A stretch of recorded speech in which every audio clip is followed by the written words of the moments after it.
बिस्मिल्लाहिर्रहमानिर्रहीम। अस्सलाम वालेकुम। कैसे आप सब लोग? उम्मीद है अल्लाह पाक से आप सब लोग ठीक होंगे, खैरियत से होंगे। अल्लाह पाक सबको खुश और आबाद रखे, आमीन सुमा आमीन या रब्बुल आलमीन। आज आपके साथ मैं मटर आलू की पुलाव की रेसिपी शेयर करने जा रही हूँ। इसके लिए मैंने आधे कप के करीब ऑयल, इसमें ज़ीरा ऐड कर दिया और 2 अदद प्याज में सुनहरे करने के लिए मैंने रख दिए और 4 अदद आलू थे, ये मैंने इस तरह से काट दिए, ये इसमें डाल दिए मैंने। अच्छी तरह से मिक्स करेंगे इसे। 1 टीस्पून के करीब नमक इसमें ऐड कर दिया मैंने और तकरीबन 1 टीस्पून के करीब लाल मिर्च पिसी हुई ऐड कर दी।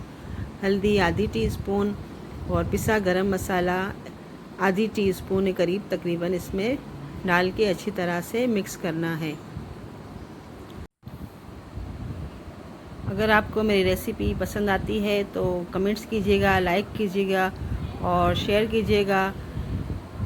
ये गाजर है 2 अदद, 2 अदद टमाटर है, आधी प्याली मटर है, ये इसमें ऐड कर देंगे और अच्छी तरह से मिक्स करेंगे।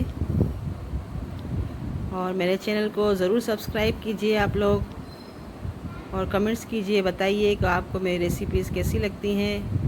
आपका बहुत शुक्रिया जिन्होंने मेरे कमेंट्स किए हैं। 1 कप के करीब तकरीबन पानी डाल के इसे फिर हम इससे आलू और टमाटर गलने के लिए ढक्कन लगा के रख देंगे 10 मिनट के लिए।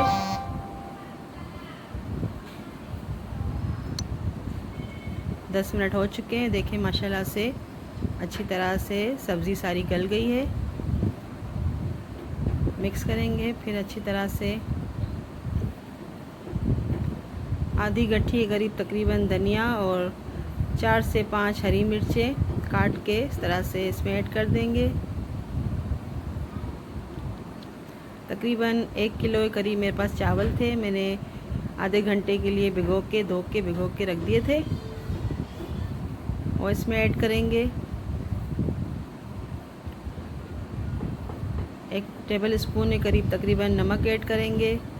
आप अपने टेस्ट के मुताबिक ऐड कीजिएगा नमक और अच्छी तरह से मिक्स करके रख देंगे ढक्कन लगाकर।